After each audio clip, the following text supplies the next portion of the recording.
نحمده ونصلي ونسلم على رسوله الكريم أما بعد فأعوذ بالله من الشيطان الرجيم بسم الله الرحمن الرحيم يسألونك عن الخمر والميسر قل فيهما إثم كبير ومنافع للناس وإثمهما أكبر من نفعهما صدق الله مولانا العظيم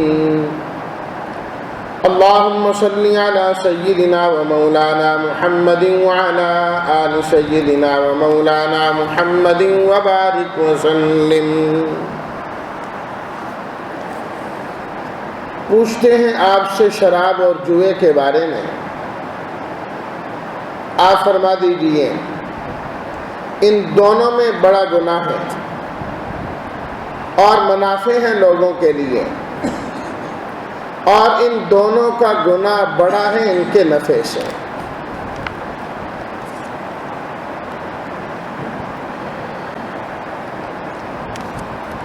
اس آیت کے متعلق چند باتیں گزشتہ درس میں عرض کر دی گئی تھیں کہ دو چیزوں کے بارے میں پوچھا گیا، ایک الخمر اور دوسری ہے المیسر۔ خمر اصل میں کہا جاتا ہے اس شراب کو جو انگور سے نچوڑی جائے، اس کو خمر کہا جاتا ہے۔ پھر ہر وہ چیز جو نشہ آور ہو، انسان کے دماغ کو معوف کر دیں، وہ خمر ہی کے اندر شامل ہے۔ اللہ تعالیٰ نے اس چیز کو پسند نہیں کیا، آہستہ آہستہ تدریجاً اسے حرام قرار دے دیا، جس کی تفصیل میں گزشتہ درس میں عرض کر چکا ہوں۔ اور مسلمانوں کو اس چیز سے انتہائی نفرت دلائی گئی اور دور کیا گیا کہ تم نے نشے کے قریب، نشہ آور چیز کے قریب، خمر اور شراب کے قریب بھی نہیں جانا، ذرہ برابر بھی۔ جو نشہ آور ہے تھوڑی بھی جائز نہیں، زیادہ بھی جائز نہیں۔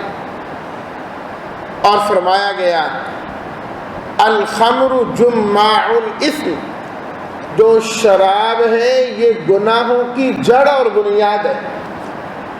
یہ صرف پینا ایک گناہ ایسی بات نہیں، فرمایا کہ پھر اس سے گناہ نکلتے ہی جائیں گے، گالم گلوچ، برا بھلا کہنا، لڑائی جھگڑا، قتل و غارت، زنا کاری، یہ سب چیزیں اسی شراب ہی سے نکلتی ہیں اور اس سے آگے جاتی ہیں، اور یہ سارے کام پھر آسان ہو جاتے ہیں شراب پینے کے بعد۔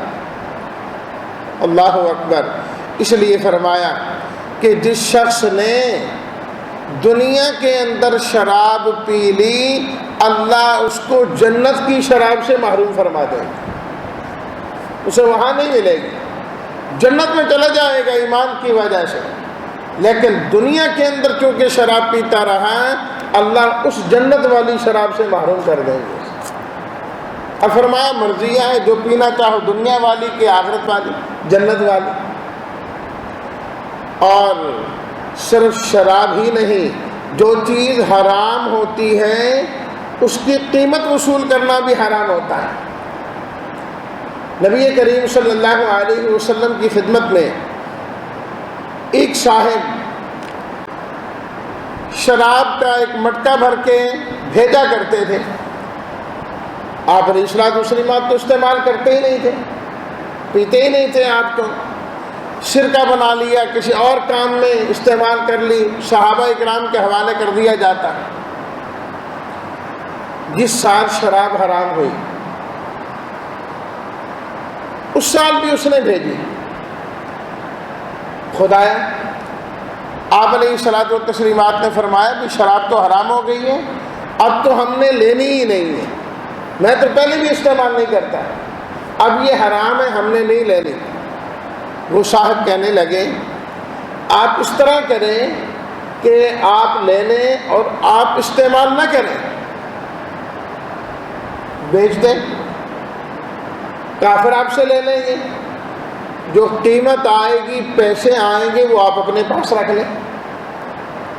آپ علیہ الصلاۃ والتسلیمات نے فرمایا جس نے شراب کو حرام کیا ہے اس نے اس کی قیمت لینے کو بھی حرام کیا ہے، قیمت لینے کو بھی حرام کیا ہے، وہ بھی جائز نہیں ہے۔ اسی لیے جو چیز خود جائز نہیں اس کا کاروبار کرنا بھی جائز نہیں۔ وہ اسی واقعے سے، اسی حدیث سے سمجھ میں آئے، یہ نہیں کہ میں تو نہیں استعمال کرتا لیکن شراب کا پرمٹ لے کے اس لیے بیچ رہا ہے کہ کافر لیں گے، میں تو ان کے لیے کر رہا ہوں۔ ارے پھر بھی آپ ناجائز کر رہے ہیں، اب بھی جو آپ کما رہے ہیں وہ حرام ہی کما رہے ہیں۔ اس لیے جو چیز جائز ہے اس کا لین دین جائز ہے، جو حرام ہے اس کا لین دین بھی حرام ہے، وہ بھی اسی زمرے کے اندر ہی۔ دوسری چیز جو اس آیت کے اندر آپ علیہ الصلاۃ والتسلیمات سے پوچھی گئی وہ ہے المیسر، جسے ہم اپنی زبان میں جوا کہتے ہیں۔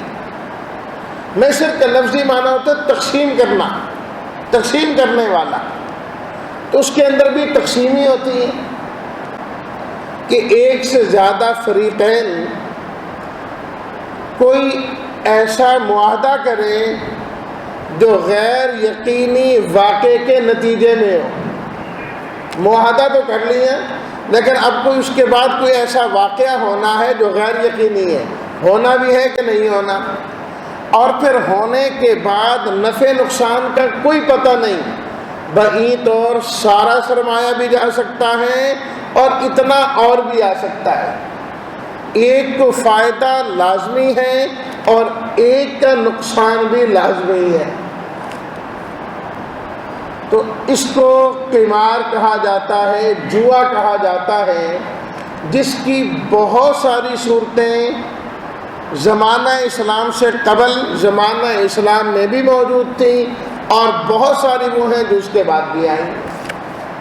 مثلا عرب لوگ یہ کیا کرتے تھے، اللہ اکبر، کہ 10 آدمی مل کر قحط کے زمانے میں ایک اونٹ خریدا کرتے تھے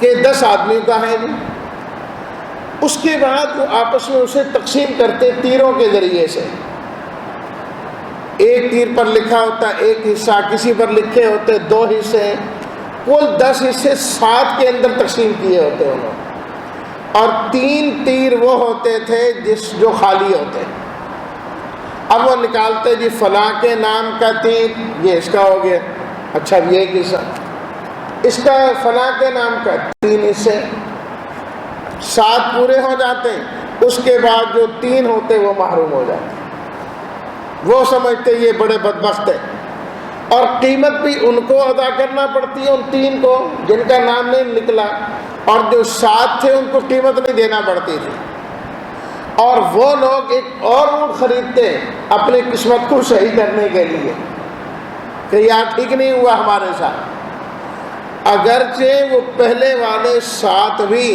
جو کچھ ملتا تھا گوشت وہ غریبوں میں جا کے بانٹ دیتے تھے، تقسیم کر لیتے تھے، رکھتے وہ بھی نہیں تھے۔ مذہب اسلام نے ان کو اس چیز سے منع کیا کہ یہ بھی جوئے کے اندر شامل ہے، لیا پہلے 10 آدمیوں نے تاوان 3 کو بھرنا پڑا اور 7 کا فائدہ ہو گیا، یہ کون سی بات ہے؟ ایک ہی عمل سب کر رہے ہیں لیکن کوئی محروم ہے اور کوئی سنوارا جا رہا۔ اسی طریقے سے حضرت عبداللہ بن عباس رضی اللہ تعالیٰ عنہما فرماتے ہیں المخاطرۃ من القمار او قال من المیسرہ، فرمائے اسی طریقے سے مخاطرہ جسے ہم لاٹری کہتے ہیں، وہ چیز وہ بھی لے رہا ہے وہ بھی لے رہا ہے، 20 آدمیوں نے مل کر ایک ہی چیز لی ہے لیکن فائدہ صرف ایک آدمی کو ملا، باقی سارے محروم ہو گئے۔ باقی کیوں محروم ہوئے؟ عمل کرنے میں تو سارے برابر ہیں، ملنا چاہیے تو سب کو ملنا چاہیے، محروم ہو تو سب ہو، کسی کو ملے اور کوئی محروم ہو یہ ٹھیک نہیں ہے۔ فرمایا کہ یہ بھی اسی میسرہ کے اندر شامل ہے، وہ بھی اسی کے اندر جو ہے وہ شامل ہے۔ اور اسی طرح فرمایا کہ دو آدمی ایک کام میں شریک ہو، وہ کہتا ہے آؤ مقابلہ کریں، اس زمانے میں ہوتا تھا گھوڑے دوڑانا، وہ دوڑایا کرتے تھے، بھی اگر تو جیت گیا تو میں 1000 روپیہ تجھے دوں گا، اور اگر میں جیت گیا تو 1000 روپیہ تو مجھے دے گا۔ اب کوئی پتہ نہیں کون خسارے میں اور کون اس میں، گھوڑے دوڑانے میں دونوں شریک ہیں، برابر کے شریک ہیں۔ تو اس قسم کی ساری چیزیں وہ ہیں کہ دین اسلام نے ان سے منع فرمایا ہے، دین اسلام نے منع فرمایا۔ یہ پرائز بانڈ یہ وہ سب اسی کی صورت، نئی صورتیں، نام بدل گئے، جس طرح شراب کے نام بدل گئے، نام بدل بدل کے بیچی جاتی ہے، پی جاتی ہے، سب کچھ ہے۔ شراب تو شرابی ہے نا، نام کچھ بھی رکھ لیا جائے۔ وہ حضرت عمر رضی اللہ تعالیٰ عنہ کے زمانے میں علاقہ فتح ہوا نا، تو وہ کافر تھے، مسلمان نہیں ہوئے، تو وہ کہنے لگے کہ ہم جو ہے نا ٹیکس نہیں دیں گے، ٹیکس کافروں پر ہوتا ہے۔ اچھا بھی کیا کرو گے؟ یہ جو آپ کے مسلمان زکوٰۃ دیتے ہیں نا وہ ہم ڈبل کر کے دے دیا کریں گے۔ حضرت عمر نے فرمایا جو مرضی تم نام دے دو، ہے ٹیکس یہی ہے۔ تم کہو نہیں جی ٹیکس نہیں، ہم تو ڈبل زکوٰۃ دیتے ہیں، فلاں دیتے ہیں، کچھ بھی ہوتا رہے، فرمایا نام کے بدلنے سے کچھ نہیں ہوتا، ہے ٹیکس یہ جو تمہیں ادا کرنا پڑے گا۔ تو شراب اور جوئے اور ان چیزوں کے نئے نئے نام ہو گئے، نئی نئی چیزیں ہو گئی ہیں، لیکن حقیقت ان کی وہی ہے جو اس کے اس زمانے کے اندر تھی۔ جو حرمت ان کی تھی وہی حرمت ان کی بھی ہے۔ لیکن انسان کیا ہوتا ہے، ظاہری فائدے کی طرف جاتا ہے کہ بڑا فائدہ ہے اس کے اندر، شراب پی لی، پینے میں بڑا مزہ، جسمانی قوت آ گئی، وقتی طور پر چست و چلاک ہو گیا۔ جوئے کے اندر بظاہر کیا ہے، اسے مال مل گیا، بیٹھا بیٹھا راتوں رات کیا کہتے گھنٹوں میں ہی امیر ہو گیا۔ تو اللہ تعالیٰ نے اس حقیقت کو کھولا اس آیت میں، فرمایا کہ پہلی بات تو یہ ہے فیہما اثم کبیر ومنافع للناس۔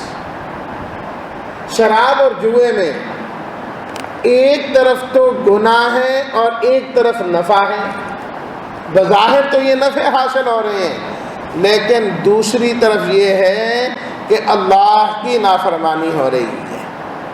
اللہ جس نے تمہیں پیدا کیا ہے، جس نے تمہارے لیے رزق رکھا ہے، رزق کا بندوبست کیا ہے، وہ اللہ فرماتے ہیں تم نے ایسا رزق نہیں کمانا، ایسا رزق تم نے نہیں لینا، یہ تمہارے لیے بہتر نہیں، تم اسے چھوڑو، میں اس سے بہتر رزق تمہیں عطا فرماؤں گا۔ دیکھیے یاد رکھیے، جو رزق اللہ نے دینا ہے وہ دینا ہی ہے، جو بندے کی قسمت میں لکھا ہے۔ آپ علیہ الصلوۃ والتسلیمات نے فرمایا ان النفس، کوئی نفس لن تموتا، نہیں مر سکتا اس وقت تک، حتی تستکمل رزقہا، جب تک کہ اپنا رزق مکمل نہیں کر لیتا۔ جو اللہ نے مہر لگائی ہوئی ہے اس کو ملنا ہی ملنا ہے، اس کی مرضی آئے حلال کر کے لے لے، اس کی مرضی آئے حرام کر کے لے لے، ملنا اس کو آخر کار وہی ہے۔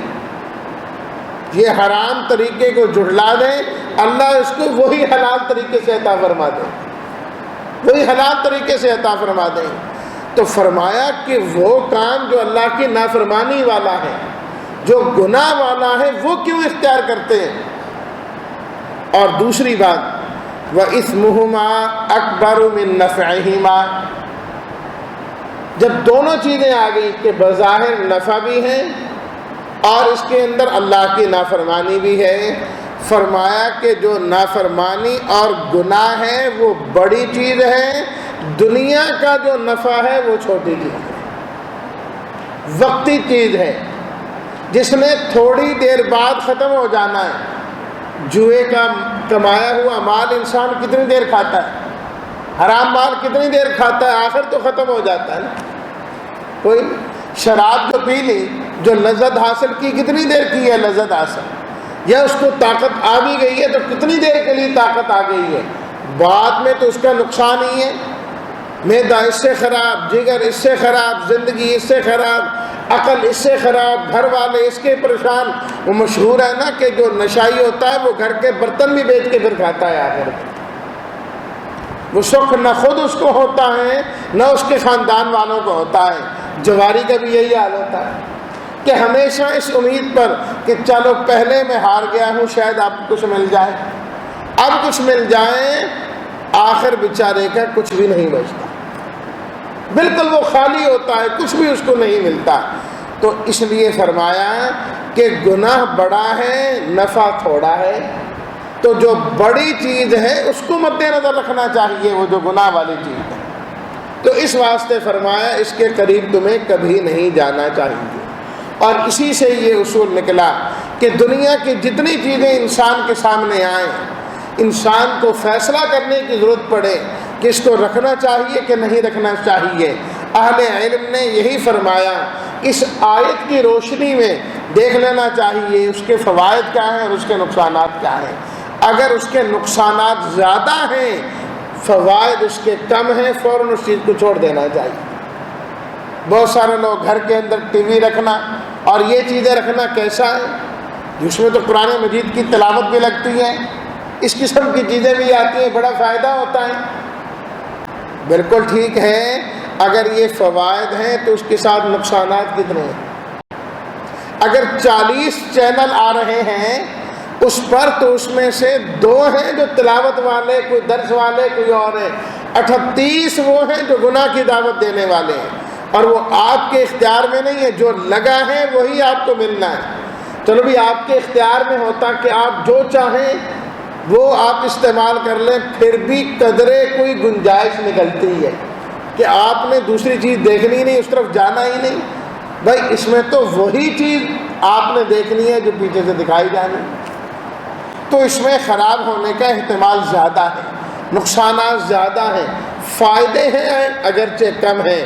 تو جب فائدے اس کے کم ہوئے، نقصان اس کا زیادہ ہوا، تو پھر اسی صورت میں اللہ تعالیٰ فرما رہے ہیں کہ جب نفع کم ہو، نقصان زیادہ ہو، اس چیز کو چھوڑ دینا چاہیے، اس چیز کو چھوڑ دینا چاہیے۔ اور دوسری بات، جس طرح کہ میں نے عرض کیا کہ یہ وہ آیت ہے جس کے بعد اور آیت میں نازل ہوئی ہے، اس میں تو صرف اتنی بات کی نا کہ نقصان زیادہ ہے، نفع کم ہے۔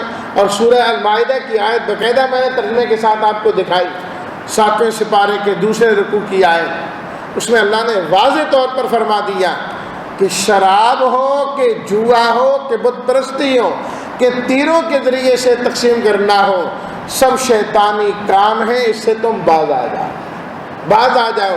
اب اللہ نے نفع اور فائدے والی بات ہی ختم کر دی، فرمایا اس کو بھی نہیں دیکھنا تم نے۔ جب اللہ نے فرما دیا ہے کہ یہ ٹھیک نہیں ہے، ایمان والے کا کام یہ ہے کہ فوراً اس کو چھوڑ دے، فوراً اس کے قریب نہیں جا۔ اللہ اکبر۔ نبی کریم صلی اللہ علیہ وسلم کی خدمت میں ایک صحابی تشریف لاتے ہیں اور انہوں نے سونے کی انگوٹھی پہنی، سونے کی انگوٹھی۔ آپ علیہ الصلوۃ والتسلیمات نے فرمایا مرد کے لیے سونے کی انگوٹھی جائز نہیں، چاندی کی جائز ہے، سونے کی پہننا جائز نہیں۔ تو آپ کے قریب تھے، آپ نے اس طرح انگلی سے پکڑ کے نا ان کی انگوٹھی اتار دی، فرمایا یہ نہ پہنا کرو، اور اتار کے پھینک دی۔ تھوڑی دیر بعد وہ صحابی جانے لگے تو باقی ساتھیوں نے کہا کہ آپ کی انگوٹھی رہ گئی ہے، آپ اپنی انگوٹھی لے جائیں۔ فرمانے لگے جس چیز کو اللہ کے نبی نے منع کر دیا اور اتار پھینک دیا، میں دوبارہ کبھی اسے نہیں اٹھا سکتا، جبکہ گھر لے جائیں، اپنی بیوی کو دیں، بچیوں کو دیں، ان کے لیے تو پہننا حلال ہے۔ فرمایا بالکل حلال ہوگا جب اللہ کے نبی صلی اللہ علیہ وسلم نے اتار کے پھینک دی ہے، پھینکی ہوئی چیز کو میں نے کبھی نہیں اٹھایا۔ ایمان یہ ہونا چاہیے کہ انسان اپنے نفع اور نقصان نہ دیکھیں، اللہ اور اس کے رسول کے حکم کو دیکھیں، پھر کامیابی ہوتی ہے۔ اللہ ہمیں ایسا کامل ایمان نصیب فرمائے۔ وآخر دعوانا الحمد للہ رب العالمین.